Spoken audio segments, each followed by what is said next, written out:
믿음의 감사라는 제목으로 함께 은혜를 나누기로 원합니다. 오늘 맥주 감사주일입니다. 맥주 감사주일이 뭐냐? 하나님은 우리에게 1년의 놀라운 1년 동안의 복을 주시는데 그 1년의 절반, 우리가 보리 맥자를 써서 보리가 추수하는 때 1년의 절반을 여기까지 지켜주신 하나님의 은혜를 감사하며 찬송하고 예배하는 그 절기입니다. 기독교의 절기 중에 하나가 맥주 감사주일이에요. 1년의 절반을 추수하게 하시고 또 여기까지 저와 여러분의 모든 삶을 인도해 주시고 생명을 연장시켜 주신 하나님의 은혜에 감격하며 감사하며 드리는 귀한 예배, 그게 바로 맥주 감사주일입니다. 오늘 주일이 맥주 감사주일이에요. 그래서 오늘 우리 안에 감사가 넘칠 수 있기를 원합니다. 그 감사가 어떤 믿음의 감사, 그 감사가 넘칠 수 있기를 원합니다. 우리가 풍성한 지금까지 이 상반기 동안 이제 우리가 딱 절반이 갔잖아요. 이제 후반기가 들어가는 상반기 동안에 주신 하나님의 은혜를 감사하며 드리는 귀한 날입니다. 많은 것들로 우리에게 주신 은혜, 또 눈에 보이는 은혜와 눈에 보이지 않는 은혜에는 두 가지가 있어요. 눈에 보이는 은혜와 눈에 보이지 않는 은혜. 그래서 바로 보이지 않는 은혜가 훨씬 더 많아요. 은혜가 두 가지인데 보이는 은혜와 보이지 않는 은혜가 있는데 우리 안에 있는 은혜 중에 실은 눈에 보이지 않는 은혜가 훨씬 더 많습니다. 그래서 눈에 보이지 않는 은혜를 아는 사람은 눈에 보이는 풍성한 열매가 없어도 감사할 수 있어요. 왜냐하면 눈에 보이지 않는 지금 내게 주어져 내 눈에 보이는 이거 은혜다, 이거 좋다, 이거 복이다라고 느껴지는 그것보다 더 많은 보이지 않는 은혜들이 우리 가운데 더 많이 있다는 거예요. 그래서 이걸 진짜 알고 깨닫는 자는 지금 당장 눈에 보이는 은혜가 적어도, 눈에 보이는 은혜가 아직 만족스럽지 못해도 감사할 수 있게 된다는 거예요. 그래서 오늘 하나님께 드리는 예배가 그런 예배가 되길 원합니다. 그러기 위해서는 영의 눈이 열려야 돼요. 눈에 보이지 않는 것을 볼 줄 아는 눈이 열려야 되잖아요. 은혜 가운데 두 은혜가 있고 한 은혜는 눈에 보이는 은혜, 우리 눈으로, 육의 눈으로, 이 육신의 이 눈으로 볼 수 있는 은혜가 있고 보이지 않는, 육의 눈으로는 분별할 수 없는 보이지 않는 은혜가 있다는 거예요. 그런데 보이는 은혜보다 보이지 않는 은혜가 우리가 받은 은혜 중에 보이지 않는 것들이 더 많다는 거예요. 그러면 우리가 이 보이지 않는 은혜를 보고 깨달으려면은 우리의 영적 눈이, 이 육의 눈이 아닌 또 다른 눈이 열려야 된다는 얘기예요. 그걸 바로 영의 눈이라고 얘기를 해요. 이 영의 눈이 열려야만이 오늘 내가 눈에 보이는 풍성한 열매가 없어도 감사할 수 있게 된다는 거예요. 눈에 보이는 것, 귀에 들려지는 것, 손에 만져지는 것이 없어도 영의 눈이 열리면은 보여져 내가 만질 수 있는 것보다 더 많은 은혜가 내게 있기에 감사할 수 있게 된다는 거예요. 이 은혜가 있기를 원합니다. 그래서 바로 믿음의 눈이 열려야 돼. 영의 눈은 곧 믿음의 눈이에요. 믿음의 눈이 열리셔야 돼. 영의 눈이 열린 사람은 항상 감사할 수 있게 돼요.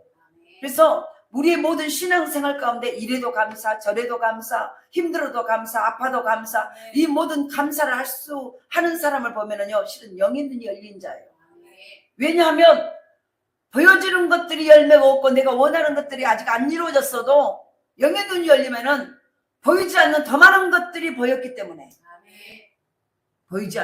보이는 아직 내게 부족한 것들만 보는 게 아니라 보이지 않는 영의 눈이 열림으로 볼 수 있는 그것을 볼 줄 아는 심령이기에 만질 수 없어도 감사할 수 있게 된다는 거예요. 그러나 영의 눈이 열리지 않는 사람은 보이는 것이 없으면 감사하지 않습니다. 지금 저와 여러분이 은혜 중에 두 은혜가 있는데 어떤 은혜가 우리 가운데 내 안에 지금 나는 어떤 우리의 모습인가를 점검하셔야 돼요. 영의 눈이 열린 사람은 자신이 원하는 것이 열리지 않는 사람, 영의 눈이 열리지 않는 사람은 자신이 원하는 것이 이루어지지 않으면 감사하지 않습니다. 한 사람의 내적인 이 영적 상태와 도덕적인 건강 상태를 나타내는 가장 적합한 특성은요, 그 사람이 감사할 줄 아는 능력이라는 거예요. 다시 말합니다. 한 사람의 내적인 영적 상태와 도덕적 건강 상태를 나타내는 그 사람이 감사하는 능력에 있다는 거예요. 그래서 감사는 그의 영적인 상태를 가장 해준다는 거예요. 저 사람의 영적 문이 열리고 저 사람의 영이 풍성하다라고 열려있다는 것을 가장 단적으로 알 수 있는 비결이 뭐냐면은 감사하는 거라. 그 영적 눈이 열린 자의 모습 열리셨나요? 그 사람의 믿음의 수준이 어느 정도인가, 그 사람이 얼마만큼 감사하는 사람인가를 보게 되면 그것이 바로 그 사람의 믿음이라는 거예요. 아까 말했죠. 그 사람의 감사는 그 사람의 영적 상태를 잘 나타내주고, 그 사람의 믿음의 수준은 어느 정도인가는 그 사람이 얼마만큼 감사하는 사람인가를 보면 그 믿음의 상태, 믿음의 경도를 알 수 있다는 거예요. 믿음이 강하냐 약하냐, 믿음이 가볍냐 무겁냐를 알 수 있게 된다는 거예요. 많이 가지고 있어도, 건강해도, 직장이 있어도 불평하는 사람이 많아요. 영적으로 병든 사람이에요. 이런 사람은 가진 것이 별로 없어도, 병이 들었어도 자신의 계획대로 되는 일이 잘 되지 않아도 감사하는 사람, 이런 사람은 영적으로 건강한 사람이에요. 제 주변에는 힘든 일을 만난 분들이 많이 있어요. 생각지도 못한 고난이 있어요. 사람 힘으로는 도저히 어떻게 해볼 수 없는 어려움을 만날 때도 있어요. 그런데 참으로 놀라운 것은 그분들의 입술에서 감사가 나온다는 거예요. 사람의 힘으로 때로 힘들고 어렵고 정말 어찌할 줄 모르는 그런 가운데서도 불평이 나올 수밖에, 한숨이 나올 수밖에 없는 환경임에도 불구하고 그들의 입에서 놀랍게 감사가 나온다는 사실이에요. 세상적인 관점으로 볼 때는 불평하고 원망해도 전혀 이상하지 않을 상황이에요. 그런데 그분들의 감사의 고백을 들으면 보세요. 바로 하나님께 감사를 하고 있다는 거예요. 그분들의 이 감사의 고백을 들으면요, 감사하지 않을 수, 그 감사, 불평할 수밖에 없는데 감사하는 그들을 보면 감사하지 않을 수가 없는 거예요. 오늘 좋아요를 보면서 우리의 감사는 환경과 상황을 보면은 불평할 수밖에 없고 감사는 요만큼도 나오지 않을 상황인데, 감사는 우리를 보면서 옆에 사람들이 감사가 된다는 거예요. 많이 감사하다.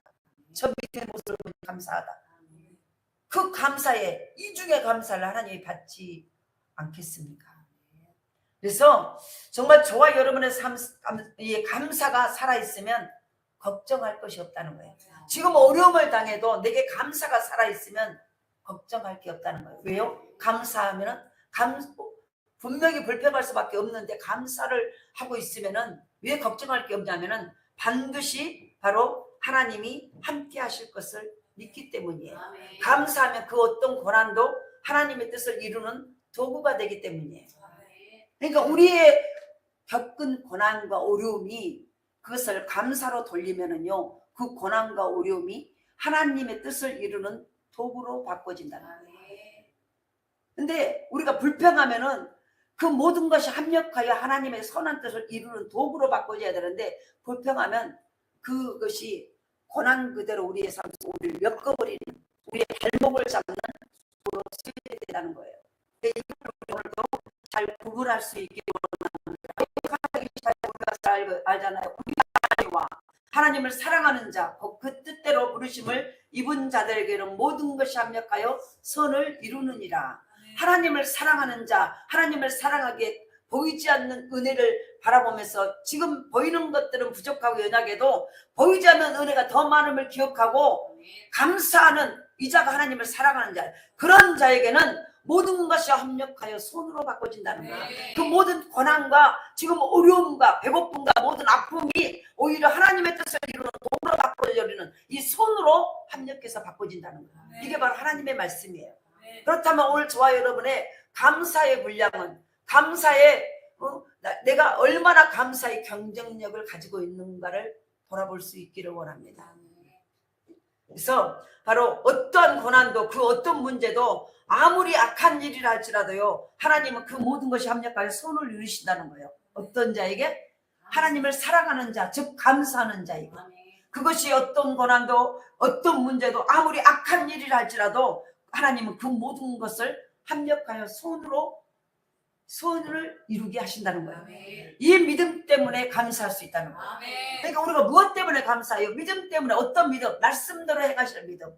내가 믿음으로 하나님을 사랑하고 어려운 가운데서도 보이지 않는 것, 내게 주신 지금 보여지는 것들이 부족하다고 불평한 게 아니라 보여지는 것들은 부족하고 내가 만족할 수 없지만 보이지 않는 은혜가 더 크고 더 많아다는 것을 인식하고 기억하고 믿음으로 그것을 감사하며 나아갈 때 하나님은 그것을 보고 네가 나를 사랑하는구나, 네가 내 말을 사랑하는구나로 인정하시고 어떤 일이라도 어떤 고난이라도 그것이 어쩌면 악한 것일지라도 선으로 바꿔서 하나님의 합력하여 선을 이루게 하신다는 거예요. 아멘. 이 믿음 때문에 오늘도 감사할 수 있다는 거예요. 아멘. 그러니까 이 믿음이 우리 가운데 있기를 원합니다. 아멘. 우리가 그래서 스펄전 목사님, 영국의 스펄전 목사님에 대해서 잘 알잖아요. 제가 늘 소개했잖아요. 그 목사님만 보세요. 별빛을 보고 감사할 때 달빛을 주시고, 달빛을 보고 감사할 때 햇빛을 주시고, 햇빛을 보고 감사했더니 우주 만물을 주셨다는 거예요. 아멘. 예수님을 보내주셨다는 거예요. 아멘.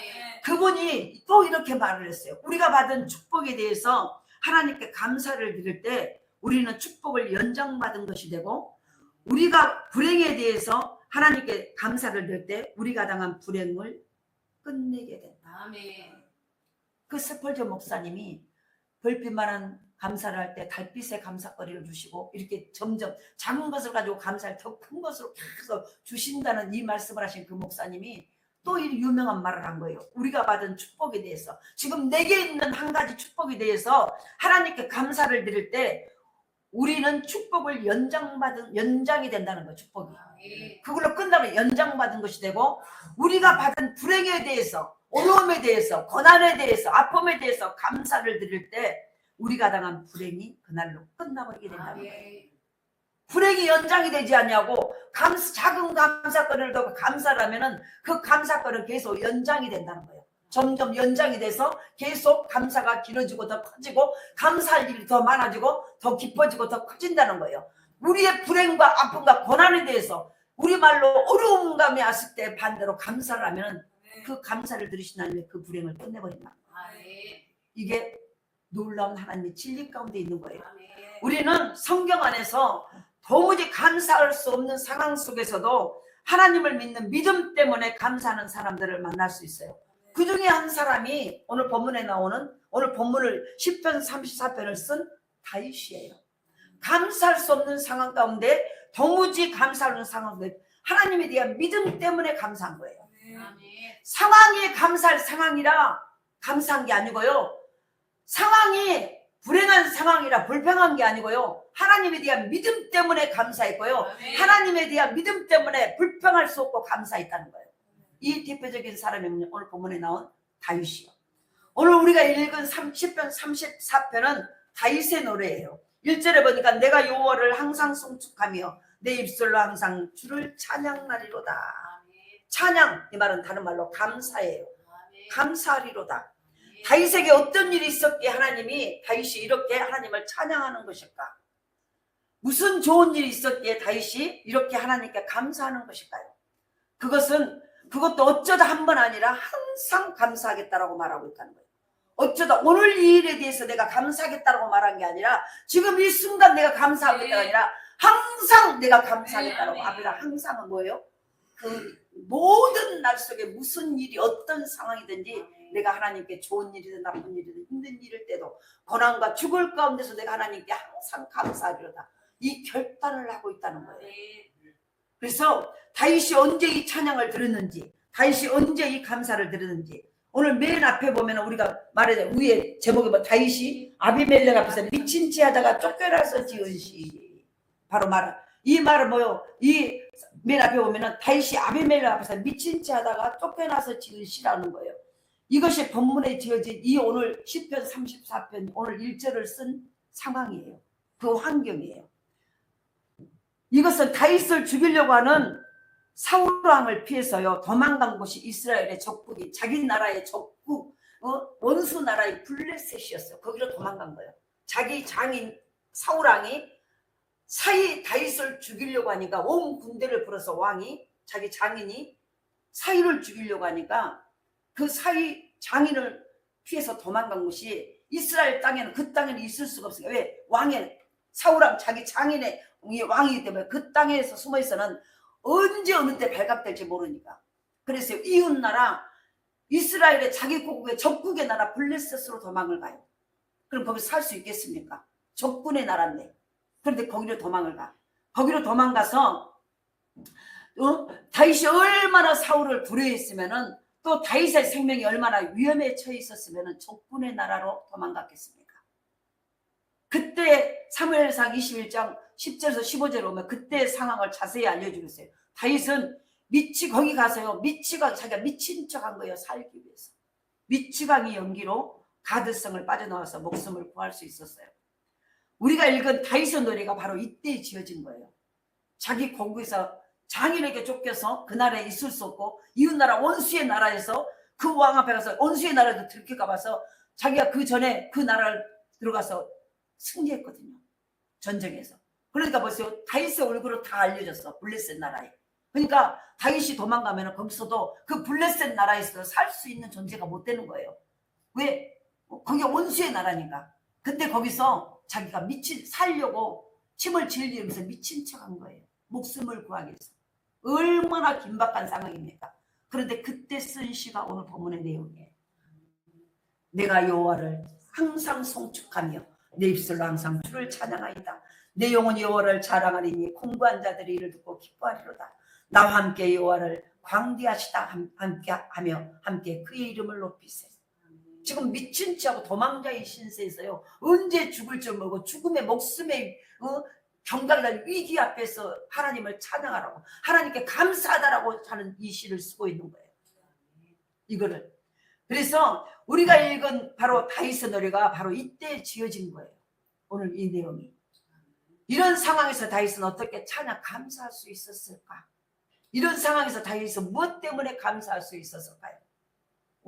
어떻게 찬양 감사할 수 있으며 무엇 때문에 감사할 수 있었을까? 오늘 시편 34편 19절에 봅니다. 오늘 19절 봅니다. 19절 쭉 보세요. 19절에 같이 읽겠습니다. 의인은 고난이 많으나 여호와께서는 그의 모든 고난에서 건지시는도다. 예. 다윗은 이 고백을 하는 거예요. 내가 어떤 죽을 지경의 고난을 받아도 내가 의인이면 내가 하나님 말씀 앞에 있으면 이 고난은 하나님이 해결하실 것이다. 내가 억울한 고난 가운데서 내 목숨이 경각에 달리고 내가 피할 곳이 없는 도망자의 신세가 있어도 의인은 고난이 많으나 여호와께서 그 모든 고난에서 건지시리로다. 이 믿음이 있었기에 하나님이 내가 고난을 당했어도 하나님은 나를 반드시 내가 예수 믿고 내가 하나님의 자녀이기에 나를 건지실 것이다. 나를 이 위기에서 건지실 것이다. 이 아픔과 고통과 배고픔에서 나를 건지실 거다. 이 믿음이 있었기에 이 믿음 때문에 감사할 수 있습니다. 오늘 저와 여러분 이 믿음을 가지고 계셔야 돼요. 환경 바라보고요. 환경 때문에 이거는 믿음이 없는 거예요. 환경이 그럼에도 불구하고 하나님은 의인의 고난을 마다하지 아니하시고 반드시 그곳에서 위기 가운데 나를 건지신다. 어느 곳에 있어도 하나님은 나를 지키신다는 이 믿음 때문에요. 보이지 않는 은혜를 기억하면서 감사하는 거예요. 그래서 이 감사가 우리 가운데 있기 때문에 넘치기를 원합니다. 믿음 때문이었다는 거예요. 어떤 믿음? 바로 의인은 고난이 많으나 여호와께서 그 모든 고난에서 건지시는도다. 이 말씀을 믿는 믿음 때문에 다윗은 도망자의 신세 미친 척하면서 목숨 하나 구걸하려고 막 침 질질질 흘리면서 미친 척 하는 거예요. 그러니까 왕이 그 나라 블레셋 왕이 뭐예요? 야, 이 다윗이 옛날에 그 다윗 그 용사 우리나라를 그렇게 힘들게 그 다윗은 맞다마는 지금 미쳤지 않냐? 머리가 돌아버렸지 않냐? 일부러 살려고요. 미친 척하고 침 질질 흘리면서요. 완전히 미친 사람 행세를 한 거예요. 그래서 목숨을 걸렸어. 얼마나 다윗의 마음 가운데 아픔과 고통과 자존심이 상하겠습니까? 그럼에도 불구하고 그 가운데서요. 의인의 고난은 하나님이 기억하신다는 거예요. 그래서 하나님께서 그 모든 고난에서 지금 내가 이런 고난을 당하고 내가 하나님 앞에 감격하고 감사하고 있으면 이 고난을 하나님이 이 고난에서 나를 건지실 거다. 이 믿음 때문에 감사했다. 그러니까 믿음이 뭐냐면요. 말씀을 붙잡는 거예요. 하나님 말씀을 붙잡는 거예요. 하나님은 이런 다윗을 사랑하셨어요. 하나님은 어떤 자를 사랑하시냐면 말씀을 기억하고 믿음으로 감사하며 믿음의 표현을 하는 자, 이 자를 사랑하셔요. 하나님은 다윗과 그런 다윗과 함께 하셨어요. 도망자의 그곳에서 하나님이 다윗을 지키셨고, 왜? 그 믿음을 보시고.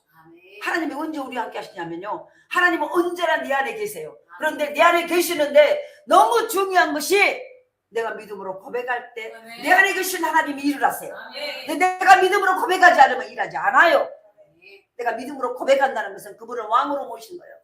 그분의 명령을, 그분의 말을 기억하고 그분의 명령을 읊조리며 그분의 명령 앞에, 그분 명령 앞에 아멘 고난이 와도 감사하며 감격하는 거예요. 그때 하나님이 네가 나를 믿구나, 네가 나를 왕 대접하는구나, 네가 나를 주인이라고 인정하고 내가 일할게. 할렐루야. 그러면 왜 우리 그걸 적용해서 우리는 하나님을 아버지로 모시고 우리의 삶 속에 하나님이 나의 주인이라고 말하는데 왜 우리의 삶 속에 직접 하나님의 역사가 안 나타나고 덜 나타날까요? 질문이에요. 스스로에게 대답하시오. 하나님 말씀을 믿지 못하는 거예요. 그래서 고난이 오면 온 대로 또 불평하고 원망하고, 좋은 일 있으면 좋은 대로 감사하고 보여지는 것만 가지고 하고 있다는 거예요. 믿음이 아니에요. 그거는 믿음이 아니에요. 이런 다윗을 하나님은 사랑하셨고요, 이런 다윗과 함께 하나님은 일하셨어요. 이런 다윗을 하나님은 인도하셨어요. 그의 길을 인도하셨어요. 다윗은 그 하나님을 사랑하고 하나님의 말씀에 순종하는 사람이었어요. 그러니까 보세요. 모든 사랑은 주거니 받거니예요. 일방적인 사랑 같지만요, 모두 하나님과 우리 사랑도요, 주거니 받거니예요. 우리가 하나님 말씀, 하나님 우리에게 말씀하세요. 말씀하시면 아멘하고 그 말씀을 하고, 그 말씀에 내가 움직이고 그 말씀대로 반응하고 믿습니다 아멘하며 그 말씀을 기억하고 그 말씀을 순종할 때 하나님은 또 거기 응답하셔. 그래, 네가 내 말을 듣구나. 그리고 내가 너의 길을 이끌어줄게. 너의 문제를 해결해줄게. 자꾸 사랑은 주거니 받거니예요. 하나님의 사랑. 우리가 하나님 앞에 그 사랑을 드리냐는 거예요. 그것이 뭐예요? 하나님을 믿는 거예요. 말씀 앞에 순종이에요. 그런데 그렇게 하고 있는데요, 다윗에게 고난이 온 거예요. 너무 중요해요. 여기 잘 들어보세요.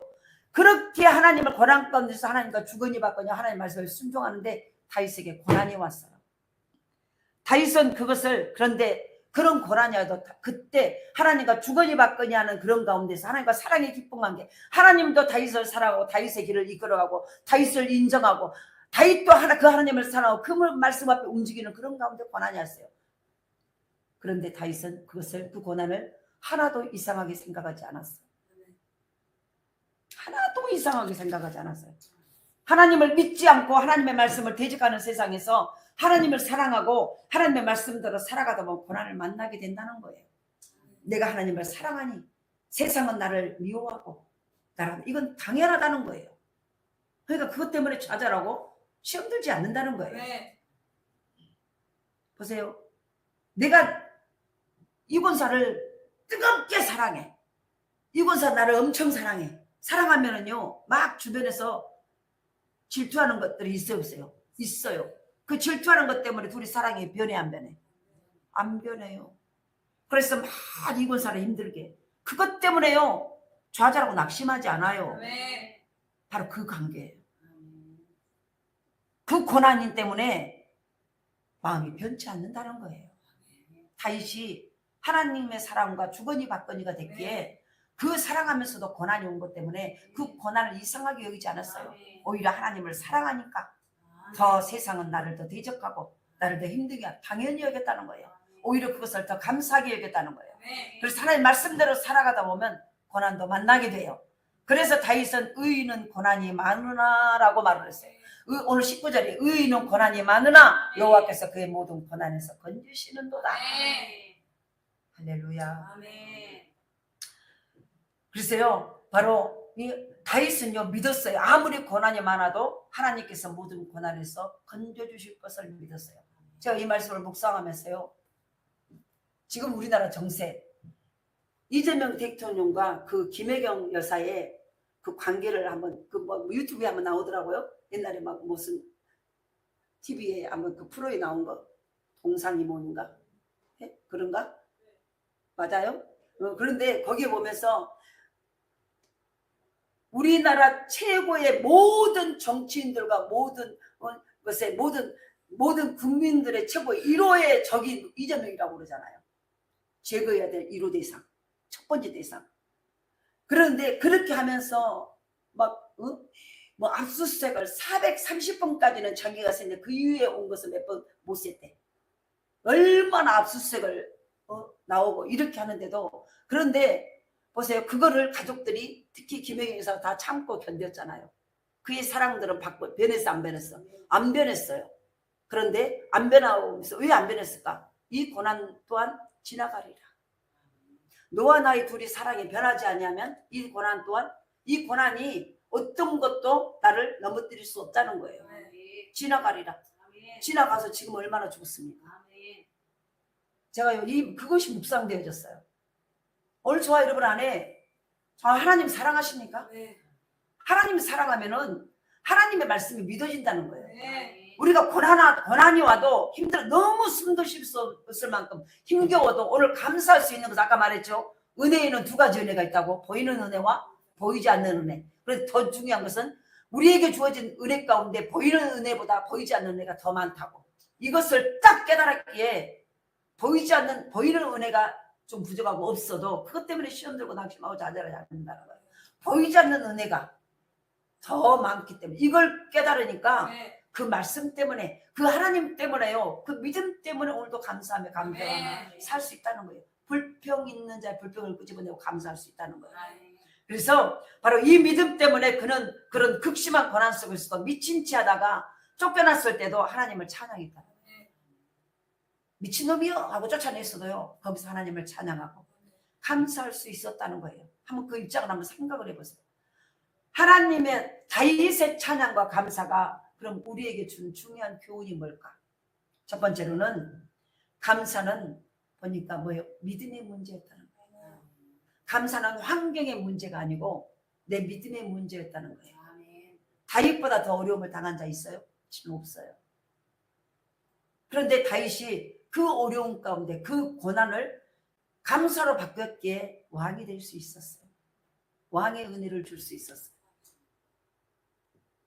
감사는 믿음의 문제다. 아멘. 이걸 우리가 인식할 수 있기를 합니다.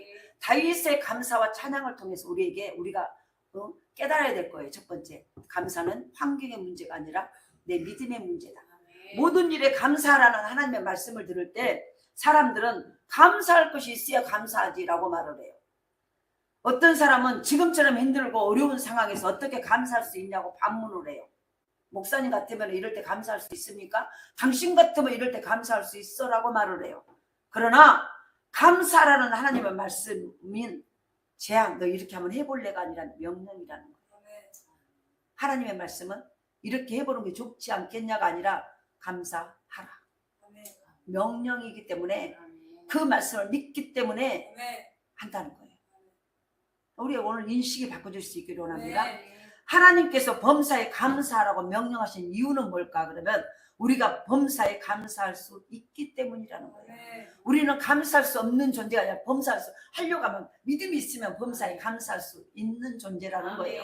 감사는, 그래서 보세요. 감사는 바깥 외적인 존재가 아니라 내적인 문제, 내 믿음의 문제라는 것이에요. 그러니까 내가 믿음만 있으면 감사할 수 있다 없다? 있다는 거예요. 이재명 대통령이 후보 시절에 또 다른 정치인 시절에 얼마나 많은 핍박과 환난 가운데서 그 가정에서 웃음꽃이 피고 환난이고 막 웃고 할 수 있고 감사할 수 있었던 이유가 뭐예요? 바로 믿음의 문제예요. 서로 믿기 때문에 오늘 하루를 감사할 수 있었다는 거예요. 하나님 믿으십니까? 하나님 믿으면 오늘도 불평이 아니라 감사할 수 있다는 거예요. 다시 말해서 감사는 믿음의 문제지 환경의 문제가 아니라는 얘기예요. 감사는 외적인 밖의 문제가 아니라 내적인 문제, 즉 믿음의 문제이기 때문이라는 거예요. 믿음이 없는 사람은 자신이 원하는 것이, 자신에게 가장 필요한 것이, 자신이 바라는 것이 최고로 좋은 것이라고 생각해요. 믿음이 없는 사람은 자신이 원하는 것이, 자신에게 가장 필요한 것이, 자신이 바라는 것이 최고로 좋은 것이라고 생각해요. 그래서 자신이 원하는 것을 얻고 자신이 바란 대로 되어야 감사할 수 있다고 생각해요. 그러나 우리가 생각해 봅시다. 내가 원하는 것이 진실로 나에게 필요한 것일까? 내가 바라는 것이 내 인생에 가장 최고로 좋은 것일까? 한번 생각을 깊이 한번 해볼 수 있기를 원합니다. 그것은 어디까지나 내 생각이고 내 기준이에요. 그래서 사람마다 원하는 것이 다르고 바라는 것이 달라요. 하나님을 믿는 사람은 내가 원하는 것보다 하나님이 주시는 것이 더 좋다고 믿는 사람이에요. 진짜 그런가요? 아니잖아요.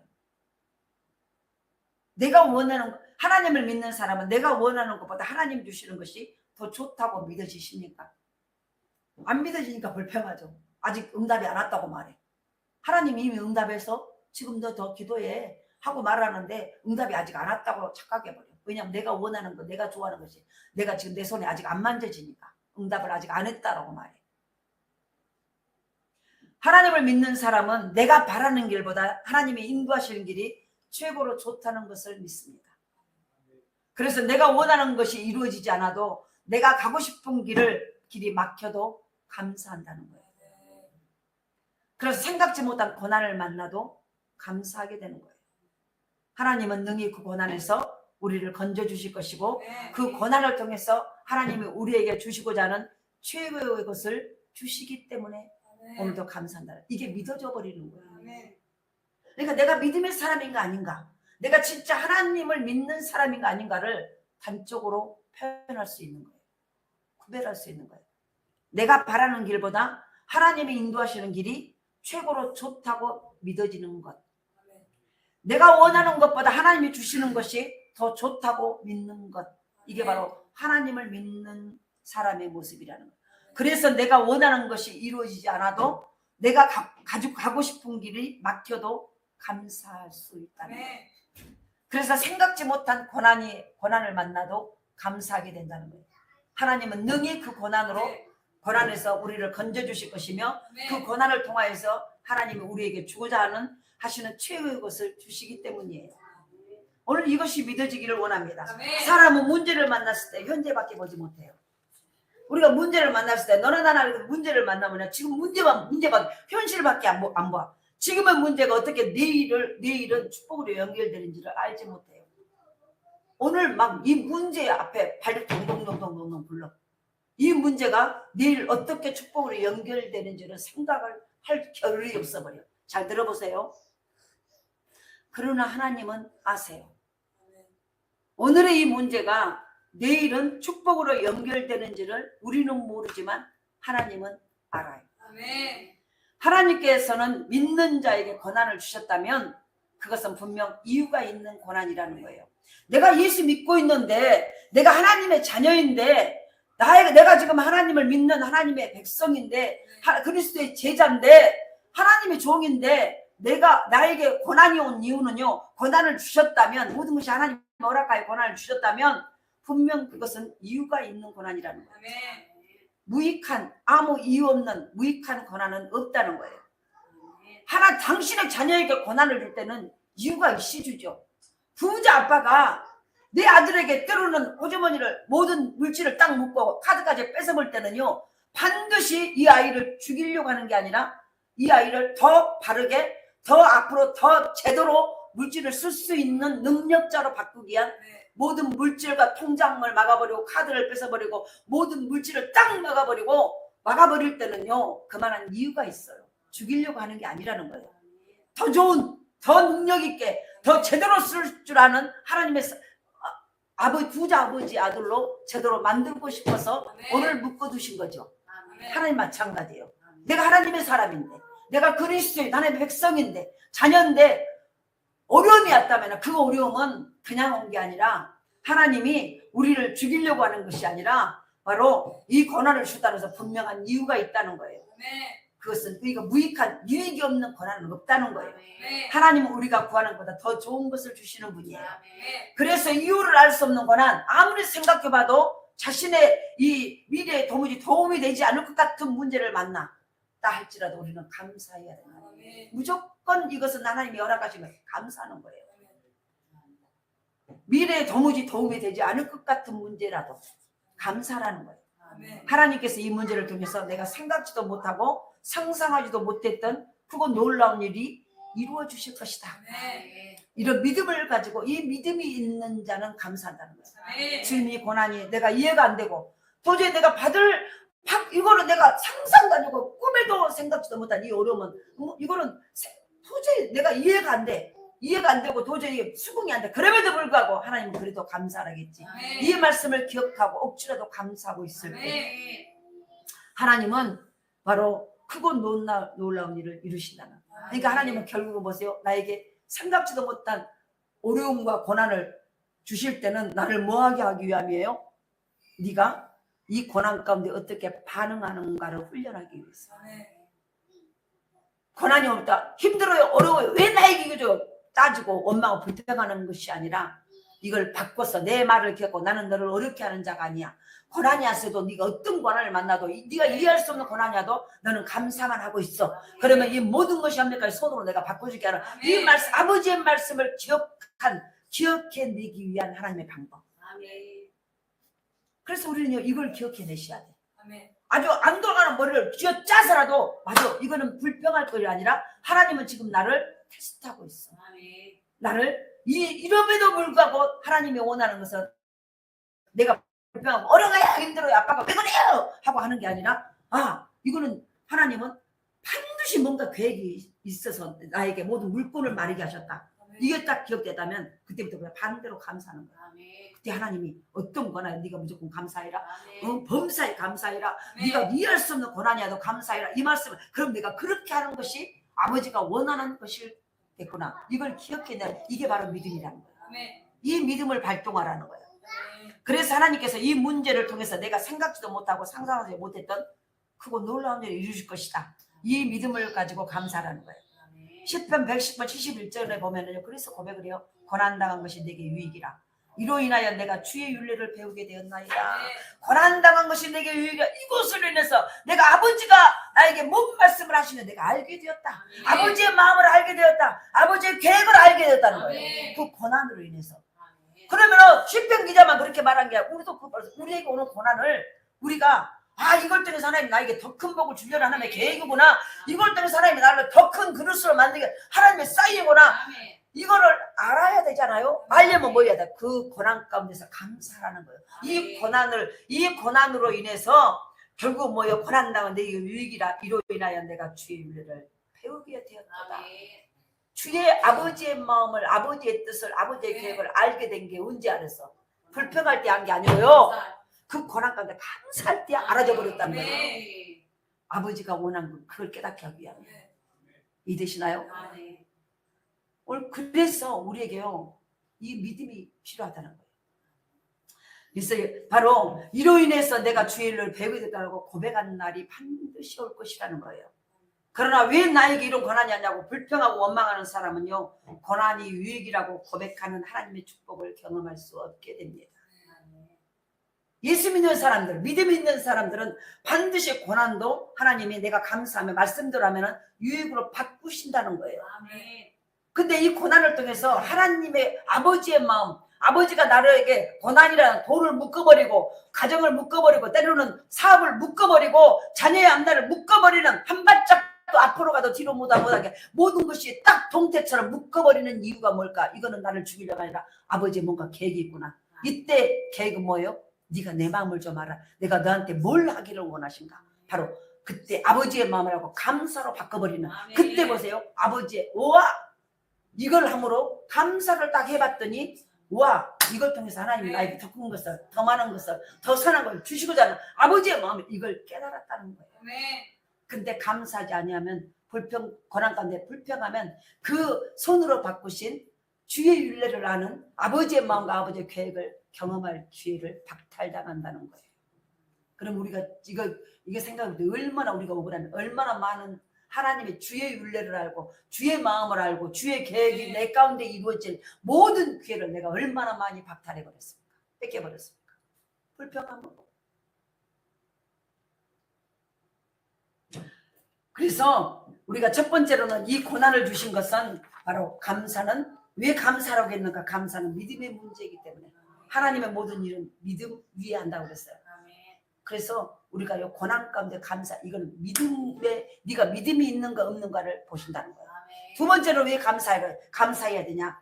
지금의 상황, 지금의 만남에 감사해야 하는 거예요. 지금의 감사를 구체적으로, 감사는 믿음의 문제고, 그 믿음이 있는 사람은 지금의 상황, 지금의 만남에 감사라는 거예요. 이제 구체적으로 펼쳐가는 거예요. 감사가 내 믿음으로, 믿음이 있는 자만 감사할 수 있다 했어요. 그러면 그 감사를 이제 믿음이 있는 자라고 믿음으로 감사했어요. 그럼 감사를 구체적으로 어떻게 하냐면 지금의 상황, 지금의 만난 사람에게 감사라는 거예요. 다윗은 사울왕에게 쫓겨다니는 상황 속에서 찬양했어요. 그 쫓기는 그 상황을 감사한 거예요. 고난당한 그 억울한 상황을 감사한 거예요. 시기심에 사로잡혀 자신을 죽이려고 하는 사울왕 때문에 불평하지 않았어요. 그런 사울을 죽일 수 있는 기회가 2번이나 있었지만 다윗은 사울을 죽이지 않았어요. 무슨 말입니까? 복수심에 사로잡혀서 인간적인 방법으로 자신의 문제를 해결하려고 하지 않았어요. 사울왕을 하나님께 맡겼어요. 하나님의 말씀대로 했다는 거예요. 그리고 다윗은 감사를 선택한 거예요. 지금 주신 환경, 지금 주신 사람에게 감사한다는 거예요. 나중에 감사하고 나중에 만나면 감사하지 아니라 지금 감사라는 거예요. 지금 감사라는 거예요. 그래서 감사는 우리 마음에 내리는 단비와 같아요. 단비는 언제 오는 비를 단비라고 그래요? 비가 한 방울도 여름 내내 안 와. 완전히 논바닥이 쫙쫙 갈라지고 조수지 물이 몇 년 전에 조수지 물이 막 뭐 담양댐이고 저 장성댐이고 바닥까지 다 드러나 버렸잖아요.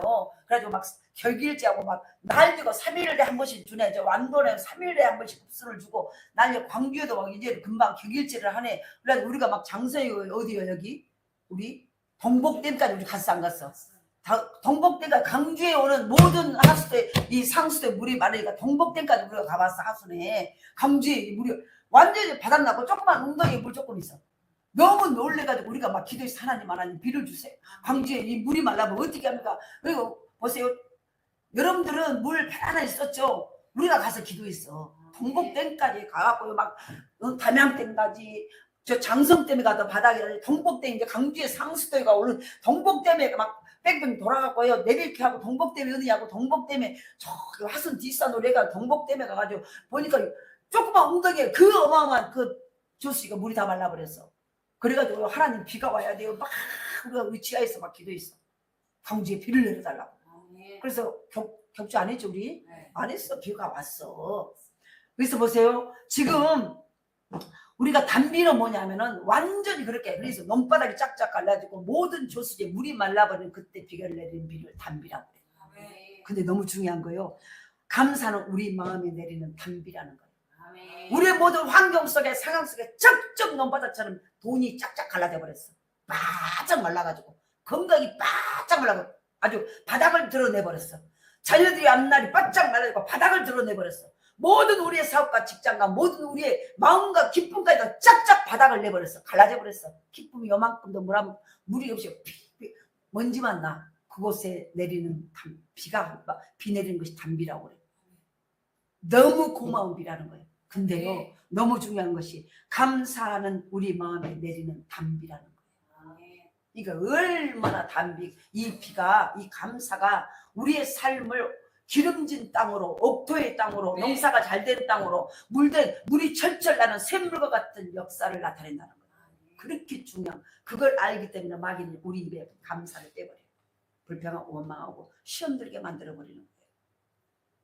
감사하면 우리 마음밭이 촉촉해져서 아름다운 꽃을 피고 풍성한 열매를 맺게 돼요. 그리고 감사하니까 천국이 돼요. 감사가 사라진 마음은 황폐해져요. 감사가 사라지면 짝짝 갈라진 논바닥같이 황폐해져요. 어떤 씨앗을 뿌려도 나지 않아요. 어떤 마음은 오랫동안 감사의 비가 내리지 않아서 심하게 갈라져 있기도 하고 지옥이에요. 마음이 지옥이에요. 이래도 불평 저래도 불평 이 말 조금만 마음이 시험 들어버려. 왜? 갈라졌기 때문에.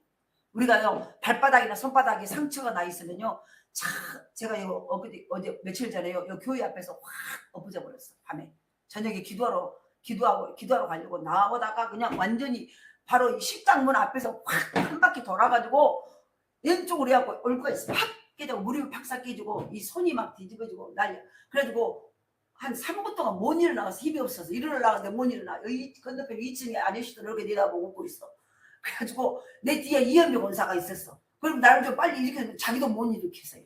어머야, 그러고 이러고 있어. 그러고 뭐 가만히 이러고 보고 있는 거예요. 그래서 나중에는 나 좀 일으켜 세워줘. 내가 도저히 내가 일어날 수가 없어. 그래서 이렇게 보세요. 그런데 그런 가운데서 내가 뭔 말하다 이 말을 하지? 근데 보세요. 그런 담비 뭐라고? 무릎이 그래서 보세요. 내가 그 얘기했죠. 근데 여기가 무릎이 확 다 갈라져 버렸어요. 이제 막 몸이 아파고 손가락 여기도 막 땡땡 붓고 여기가 막 콕콕 쑤셔고 이 팔 여기가 막 이제 내가 병원 이렇게 움직여 보니까 움직여지는 거예요. 그래 병원을 안 갔더니 우리 박성현 목사가 엄마 그렇게 해가지고 병원에 가야 된대. 안 갔는데 그러니까 가야 돼! 막 그러고 나한테 가지고 나중에 할 수 없이 갔어. 사진을 찍었는데 그래도 다행히 뼈는 이상이 없어. 그래가지고 근육들이 막 힘줄이 다 놀래가지고 막 땡땡 붓고 난린 거예요. 근데 무슨 얘기가 하냐면 이 무릎이 상처가 좀 껍질이 벗겨졌잖아요. 확 벗겨졌잖아요. 근데 그것이 벗겨져 있으니까 조그만 찬물에 가도 너무 쓰리고 조그만 미지근한 물에 가도 너무 쓰려. 그 말을 하려고 했어.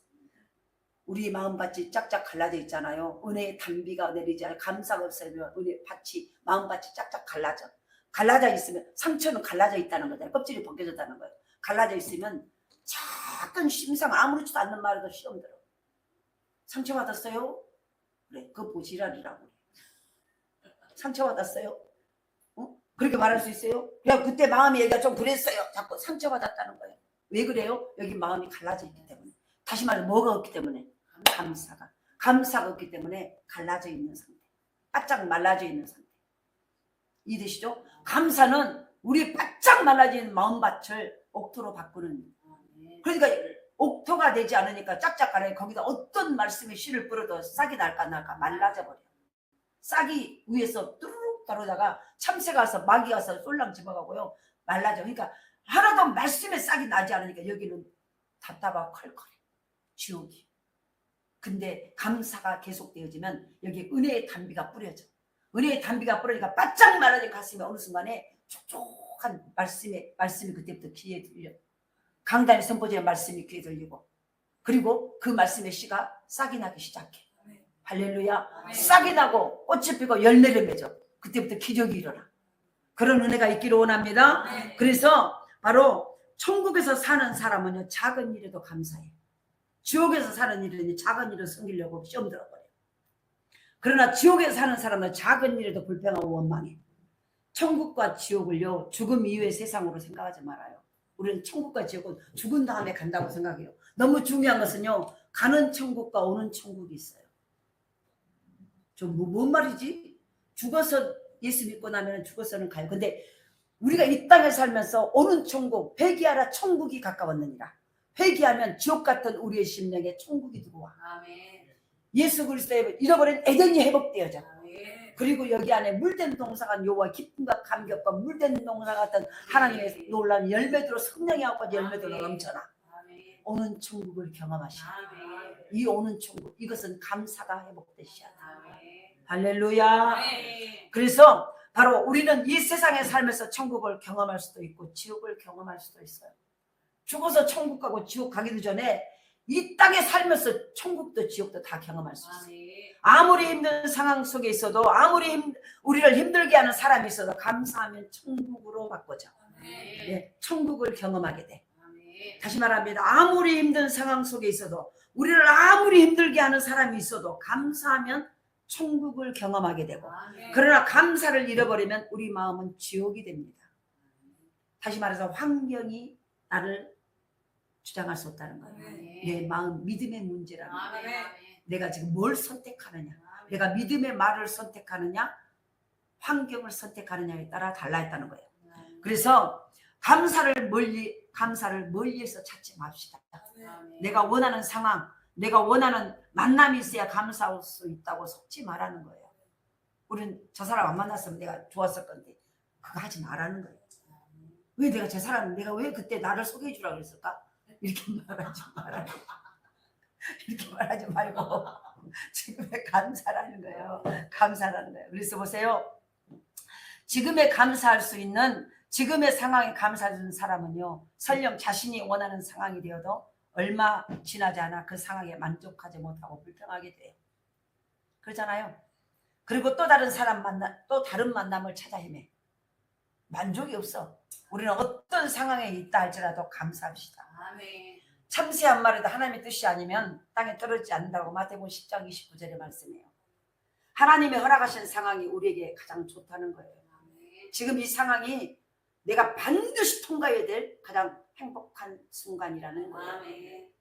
그럼 이때 그것이 고난이랄지라도 아픔이랄지라도 도저히 힘들고 내가 치르기 힘든 아픔이랄지라도 감사하며 넘어가라는 거예요. 아멘. 불평하며 넘어가지 말고. 아멘. 불평하면 그것이 절대 없어지지 않아요. 아까 감사하면 불행이 끝난다고 그랬어요. 아멘. 감사하면 감사거리를 작은 감사를 감사하면 그것이 계속 진행되고 불평을 감사로 바꿔버리면 불행이 그날로 그 시간 끝나버립니다. 아멘. 할렐루야. 아멘. 하나님은 그 상황 속에서 일하고 계시고 그 상황을 통해서 우리를 의의 길로 평강의 길로 인도하고 계시다. 그러니까 이 상황 속에서 하나님은 일하신다는 거예요. 아멘. 지금 이 어려운 상황 속에서 하나님 일하기를 원하신다는 거예요. 아멘. 그것을 뭘 갖고 일하냐? 내 감사를 가지고 하나님이 일하신다는 거예요. 근데 내가 불평하면 마귀가 일하고요. 내가 감사하면 하나님이 일하세요. 아멘. 할렐루야. 아멘. 사망의 음침한 골짜기를 지나서 바로 우리가 시편 23편 2절 4절에 보면은 푸른 풀밭에 누이시며 쉴만한 물가로 인도하시는도다. 아멘. 언제? 사망의 음침한 골짜기를 지나 푸른 풀밭에 누이시고 쉴만한 물가로 인도하시는 바로 이 하나님을 기대하시라는 거예요. 아멘. 지금 어려움이 있어 내가 감사하며 나아갈 때 아멘. 반드시 물된 동사가 된 여호와의 푸른 주당 맑은 쉬는 물가로 나를 인도하시고 쉴만한 물가로 나를 이끌어 가실 것이다. 아멘. 어떤 만남도 감사합시다. 아멘. 우연한 만남은 없습니다. 아멘. 사울 같은 사람을 만나 고생하고 있다고 불평하거나 원망하지 맙시다. 아멘. 다윗은 사울왕으로 인해서 사망의 음침한 골짜기를 지나갔지만 사울왕을 통해서 바로 하나님은 다윗을 연단하셨고 그 연단이 있었기에 다윗은 하나님이 기뻐하는 왕이 될 수 있었어요. 아멘. 우리가 잘 아셔야 돼요. 아멘.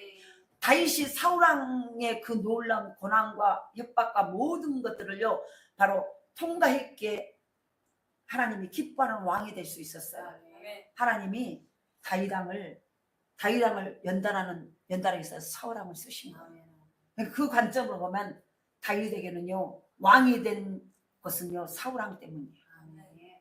사울왕이 그를 핍박하고 연단함으로 다윗을 모난 부분을 약한 부분을 만드는 도구가 됐다는 거예요. 아멘. 하나님의 관점에서 보면 사울은 다윗에게 은인이에요. 아멘. 그래서 이 땅에 버릴 것은 하나도 없다는 거예요. 아멘. 모두가 감사의 여건이라는 거예요. 아멘. 그래서 바로 다윗은 하나님이 기뻐하는 그때 왕이 될 수 있었습니다. 뿐만 아니라 다윗의 자손 예수요. 그 다윗의 우선 속에서 예수 그리스도가 와버렸어요. 아멘. 얼마나 축복받았습니까?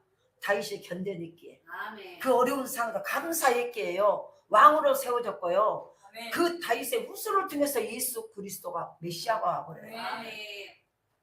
다윗이 만약에 그 사울왕과 그 모든 연단과 고난 속에서 불평으로 감사로 이겨내지 못했다면 그 후손에서 왕이 올 수 있었겠습니까? 예수 그리스도가. 한번 생각을 해보십시오. 우리 후손이 잘 되기를 원하십니까? 우리의 가문이 잘 되기를 원하십니까? 아멘. 오늘 어떤 고난 가운데서도 우리가 감사로 아멘. 이 감사의 연단을 통과할 때 아멘. 그래서 반드시 그것을 감사로 통과할 때 마침내 하나님이 원하는 다윗이 된 거예요. 아멘. 하나님이 원하는 우리가 돼. 아멘. 그때부터 우리 후손에 하나님이 놀라운 물된 동산 기적의 역사들이 나타나 아멘. 말씀을 맺습니다. 제가 앞으로 4장은 남았어요. 근데 오늘 말씀을 여기서 끝냅니다. 다윗은 예수님의 조상이 되는 영광을 얻었어요. 뭐 때문에? 실은 어떤 어려운 환경 속에서 감사로 나아갔기에 그 감사는 믿음의 환경의 문제가 아니라 내 믿음의 문제였다. 그리고 그 감사는 그 믿음이 있는 사람은 감사를 누구에게 지금 주신 환경과 사람에게 감사하라.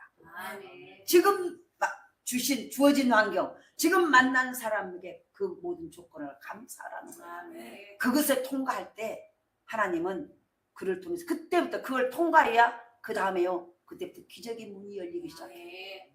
그러니까 기적의 문은요 이 두 가지를 통과하셔야 돼요. 감사는 환경의 문제가 아니고 믿음의 문제다. 아멘. 믿음의 문제니까 그래 하나님은 반드시 내가 감사 통과했다. 그리고 감사는 누구에게? 지금 주신 환경 지금 만난 자를 감사함으로 받아들이라는 거예요. 아멘. 그걸 딱 통과하면 그때부터요 우리의 감사가 기적의 문을 열기 시작해요. 아멘. 모든 삶의 문을 열기 시작해요. 아멘. 이것부터는 다음 시간에 하겠습니다. 아멘. 할렐루야. 아멘. 오늘 추수감사주일 한 해의 절반 반년을 지켜주신 하나님의 은혜 앞에 아멘. 우리의 남은 또 1년도 반년도 아멘. 감사로 이 말을 기억하면서 감사, 어떤 환경 속에서도 어려우니까 불평하죠. 힘드니까 불평하죠. 이렇게 하지 말고 그때 하나님은 나에게 감사하겠지. 아멘. 그때 한번 반대로 해보십시다. 아멘. 그러면서 하나님 앞에 하나님의 눈이 오늘도 싹 돌아가시는데 갑자기 멈춘 곳이 있어. 언제 멈추냐면 불평할 수밖에 없는 거죠. 여기서 감사. 그리고 하나님의 시선이 그에게 그의 삶 속에 그의 가정에 머물러 그때부터 그 가정의 기적이 일어나. 아멘. 오늘도 그런 나머지 6개월이 될 수 있기를 아멘. 간절히 소원.